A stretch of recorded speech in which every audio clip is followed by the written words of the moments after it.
Androids only.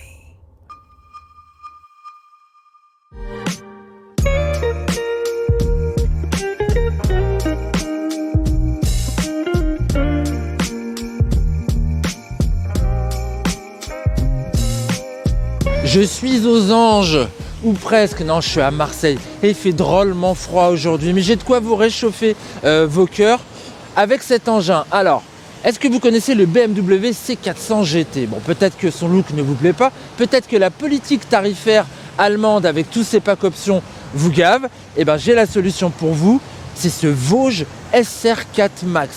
Et ce SR4 Max, c'est un BMW C400 GT. Produit par Vosges. Pourquoi? Parce que Vosges, c'est l'usine Lonsin et Lonsin est un sous-traitant pour BM depuis quelques années.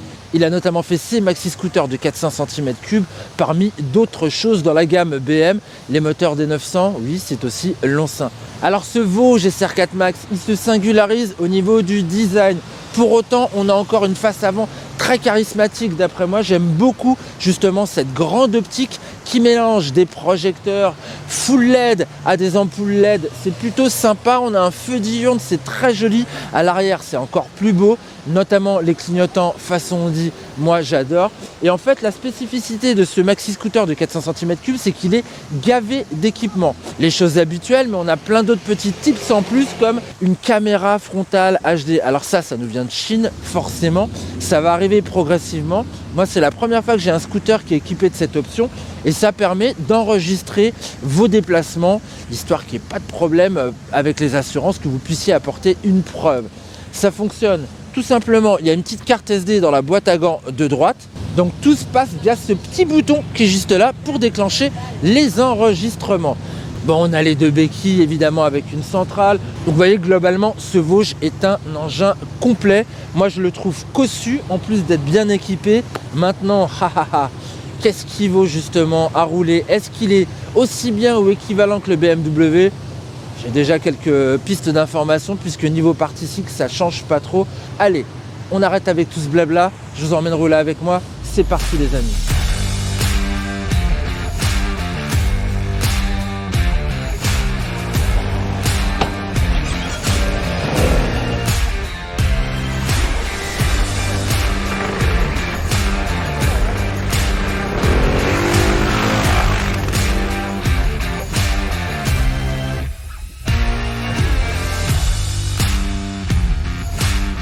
Allez, c'est parti pour cette petite immersion.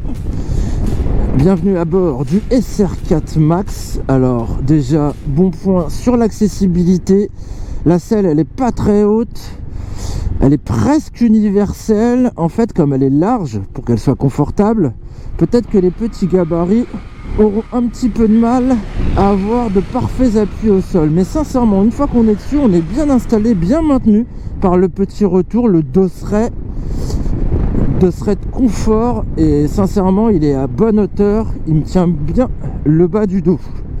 J'ai une bonne position de conduite, buste droit, j'ai les jambes qui sont pas du tout repliées, j'ai du confort aussi à ce niveau là, et puis je peux étendre les pattes, et ça j'adore cruiser comme ça.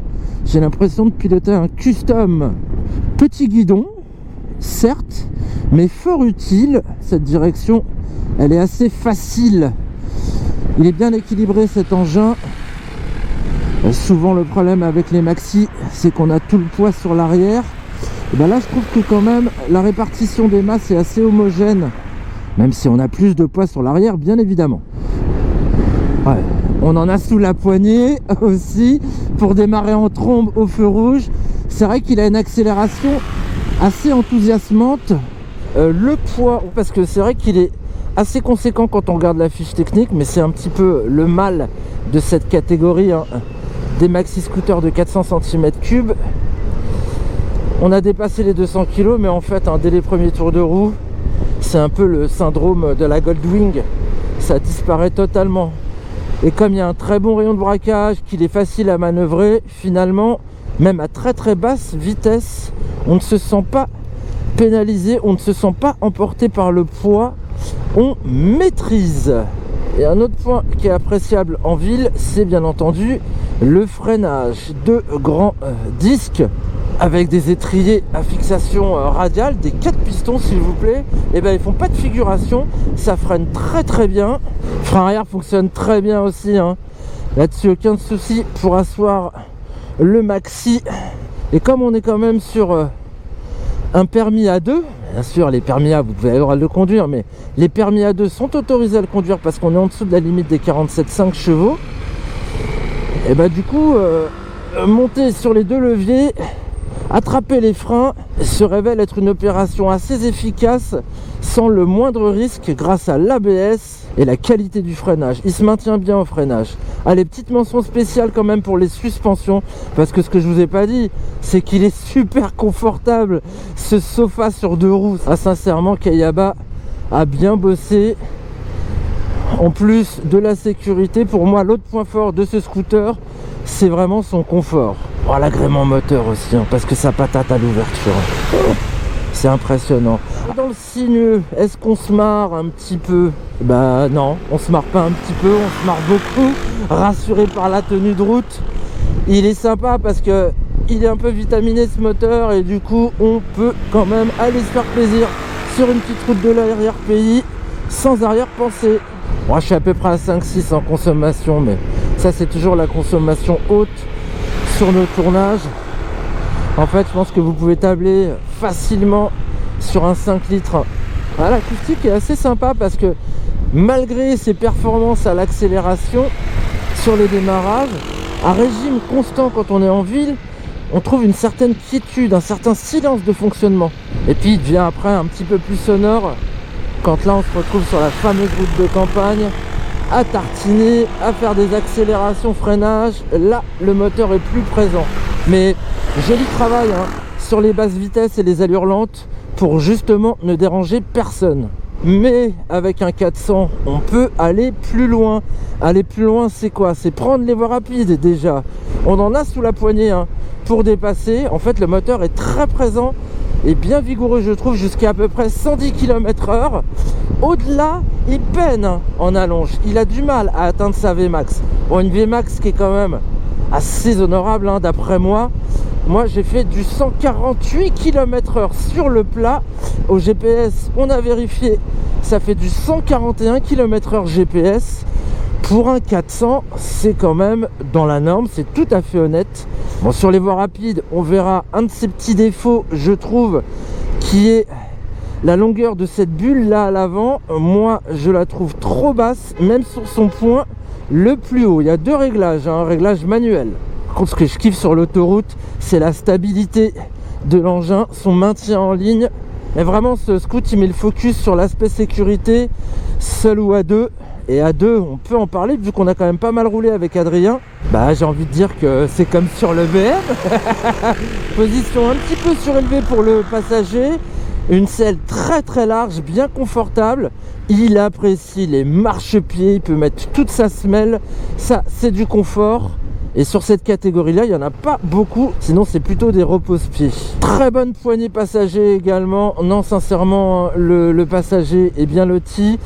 Là en revanche à 2 il y a parfois des situations où on se sent un petit peu quand même sous-motorisé, c'est-à-dire que au lieu de prendre la Vmax dans les montées, et ben on reste un peu tanké dans les 130. Voilà pour mes petites impressions de roulage. On se retrouve juste après la petite partie technique hein, pour l'outro.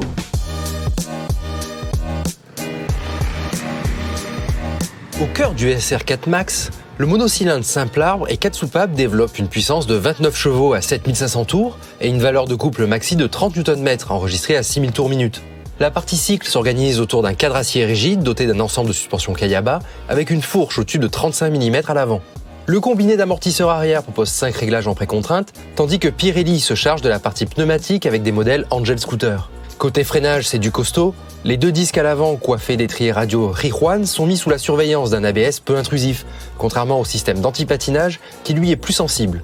Rassurez-vous, cette technologie continentale peut être désactivée. Il suffit pour cela de passer par l'instrumentation, une belle dalle TFT couleur de 7 pouces connectée en Bluetooth.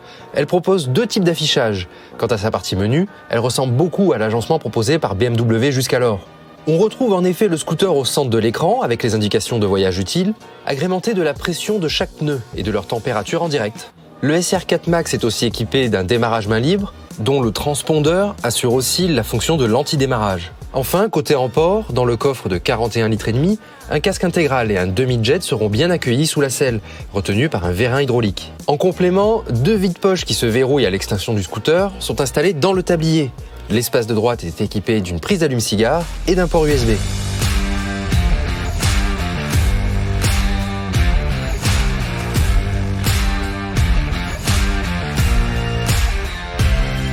Je vous retrouve pour ce petit plateau de fin, petit plateau de conclusion. Alors, point positif, je trouve la fabrication, il est vraiment assez bien fait, assez bien fabriqué. Il y a une très belle qualité de peinture, il y a un maximum d'équipement. D'ailleurs, j'ai oublié de vous parler, il y a également un éclairage de feu en virage. Vous avez également des petites loupiottes qui s'allument quand vous mettez le clignotant. Par exemple, à gauche, vous allez avoir une petite lumière blanche qui va illuminer la partie gauche. Ça, c'est très intéressant, comme le frein de parking mécanique. Un truc bête, simple, mais ça marche tout le temps et c'est vraiment pratique quand vous êtes justement dans une descente pour consolider le stationnement, pour le sécuriser. Ça, c'est une bonne chose. Sécurité, justement, autre point positif sur ce scooter, entre l'ABS, l'anti-patinage, les éclairages qui éclairent très bien, qui font qu'on est vite vu et bien repéré dans la circulation. Je le trouve safe, je le trouve assez agréable à deux. En fait, le passager, il est très bien installé. Tu confirmes, Adrien ? Ouais, voilà, ouais. Même Adrien il confirme, on en a fait des kilomètres par ce froid. Pour moi, il manque l'option poignée chauffante là parce que il fait froid. Voilà. Dans les points négatifs, ce que je relèverais, la bulle que je trouve un petit peu trop courte. Le moteur, c'est pas un point négatif parce qu'il est vraiment super sympa à l'accélération. En revanche, sur la longe, il faut un petit peu travailler et puis quand on est à deux, il est un petit peu sensible au poids. Voilà, alors maintenant, on va parler tarif. C'est là que c'est intéressant. Il est vendu à 7 190 € avec une garantie de 3 ans PMO. 7 190 € pour vous donner un ordre d'idée. Le BMW qui est quasiment le même, celui-ci il est vendu 8 390 € pour le GT. La version X plus dépouillée, elle se rapproche du prix du Vosges SR4 Max. Là sur la version X chez BM, on a 7 390 €. Bon, c'est encore 200 balles de plus que le scooter Vosges. On parle du Burgman 400. Le Burgman 400, ce beau scooter Suzuki, et ben là par contre on est à 8 199 €. Donc il y a carrément 1000 € de plus, sachant que lui en vitesse et en performance, au final il se rapproche assez de ce Vosges. Bon, voilà mon premier contact avec le premier scooter de la gamme Vosges. C'est de bonne augure pour la suite. Moi j'espère qu'ils vont arriver avec ce genre de définition et de proposition sur le segment 125 qui là est un segment à volume. Bon, on n'en est pas encore là. Pour l'heure, dites-moi ce que vous pensez de ce scooter. Si vous avez apprécié ce petit essai à Marseille et dans sa région, je vous dis à un prochain essai. N'oubliez pas de vous abonner. Bye bye.